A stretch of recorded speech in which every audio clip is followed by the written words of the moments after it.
This episode of Love Lauren is sponsored by Scott Bonnar Fabrication and Parts.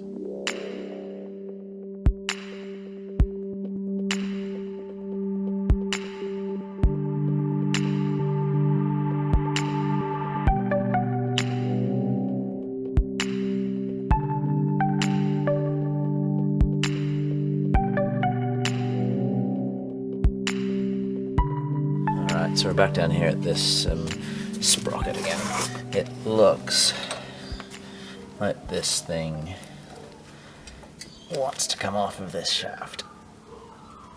Usually, if it sticks,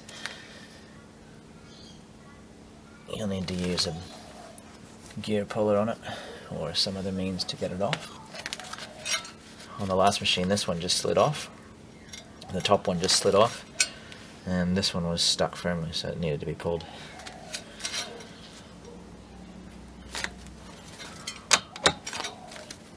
Yeah, I think we'll get the puller on that. So I borrowed my neighbor's three-legged gear puller. I think it's actually convertible into a two-leg, but this is what I need today. Just set up whatever setting it is. You can reconfigure it depending on what you need to pull. Basically there's this screwy-dooey thing in the middle and the three legs which grip onto the cogs. So I'm going to try line everything up. Get my three legs on there and pull it off. I've taken off the nut off the end of that shaft, and the tip of the gear puller is pointed, so it just sort of slots in there. And I'm just trying to sit all three legs of the puller just in the little gullies of the cog of the sprocket, and just start cranking that.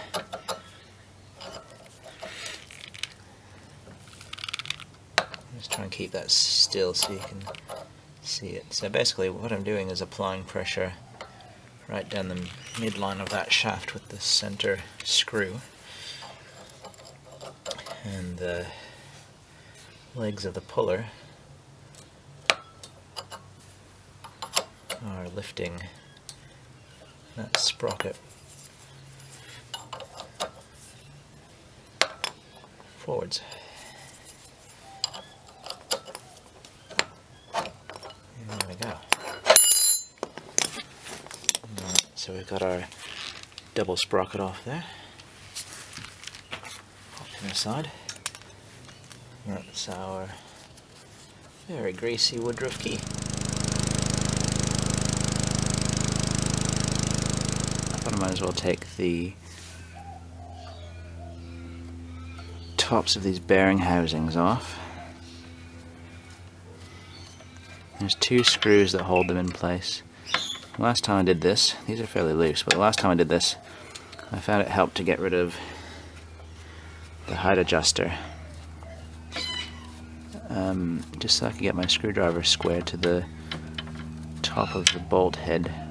I actually ended up stripping out, not completely, but sort of munging the tops of these straight bolts a little bit on the other machine, and I kicked myself for that a little bit. These ones are not perfect, they're not terrible, but I don't think you can actually get new ones of these terribly easy, at least not through all the regular channels that we know and love.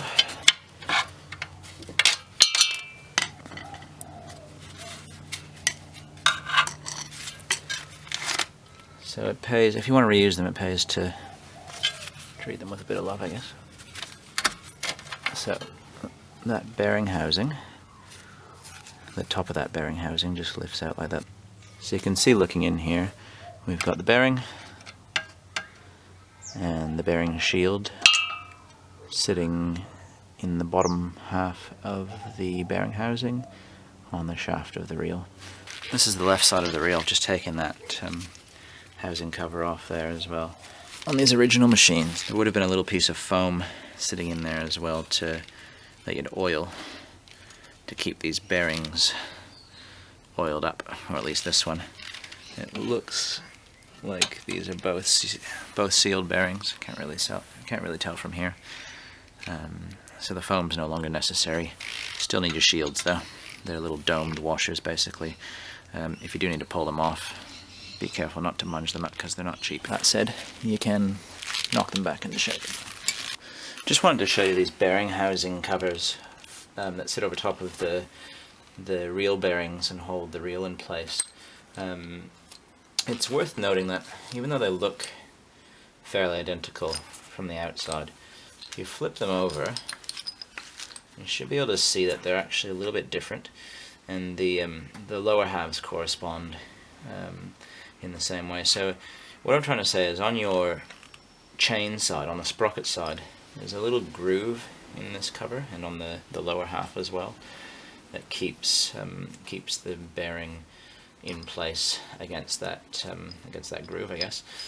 Whereas on the non-drive side, or the left side, as you're looking at the mower from the front, it's just smooth on the inside, and the bearing sort of sits in there wherever it needs to. You might notice as well on the top there are some little grease nipples. These are little sprung little inserts, I believe, with a little metallic dome section on top that allow you to squirt some oil in there if you need to. With the sealed bearings, they're fairly redundant now, but if you're wondering, that's what they're there for. I guess in theory they can probably be removed. I'm pretty sure they do come out for cleaning at the very least, and you can buy new ones of them to replace these guys if you want to. So having already removed the two bearing housings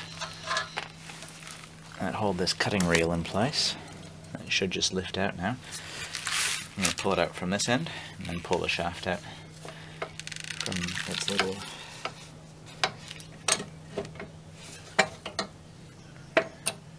hole in the frame there. And there's our cutting reel. Got a bearing, and a domed bearing shield on that side. These are actually the original bearings by the looks of it. You can see they're open bearings. So what there should have been is a little piece of foam in there for keeping them lubricated. And the original bearings as well. So someone's restored this machine previously and they've not bothered to replace these bearings. Maybe they repacked them or something, but it's interesting though. And there's our cutting reel. We can take that down, get it fixed up, get all the paint off it, get it sharpened and ground, and then put it back into service. There's still, looking at this reel, there's still a fair bit of meat left on each of these blades. Got a few little kinks here and there, but they should come out with a bit of love, and we're good. We're good. This looking at the keyway on the shaft and the shaft itself, it looks good. Same on this end. Looks pretty good.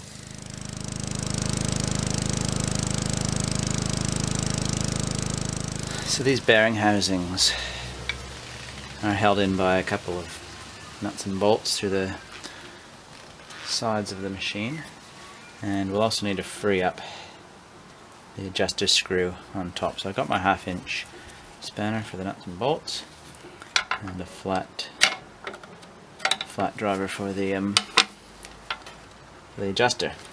I've just taken the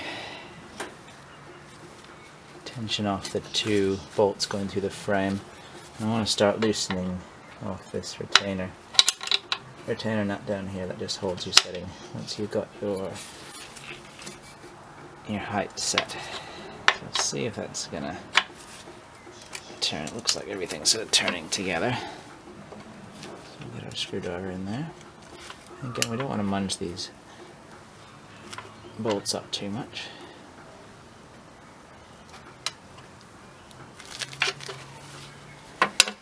I think a little bit of oil in there is going to be a big help.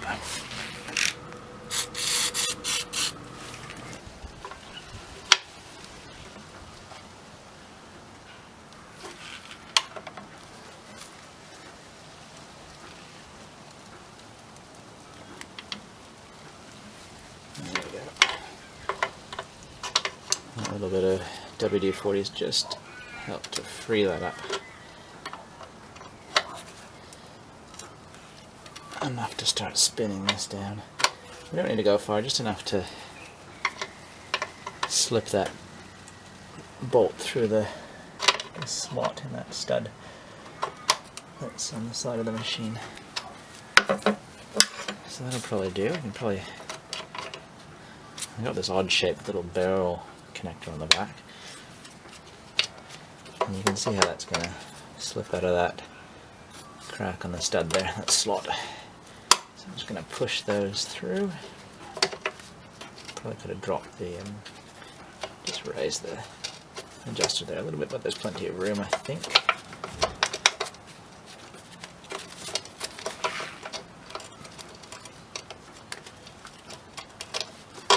There we go. So that's our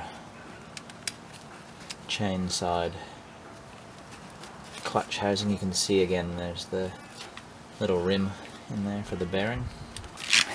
Same deal on the other side. Loosen off these 2 bolts. You just need to make sure you're turning the right way on these things. It's sort of, things can be upside down and a little bit confusing. Again, I just want to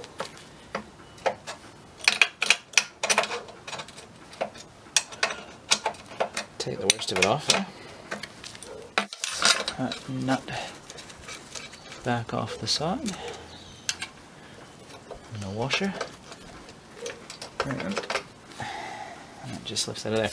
So again, you can see the inside of that housing is smooth on this side. Doesn't have that little lip.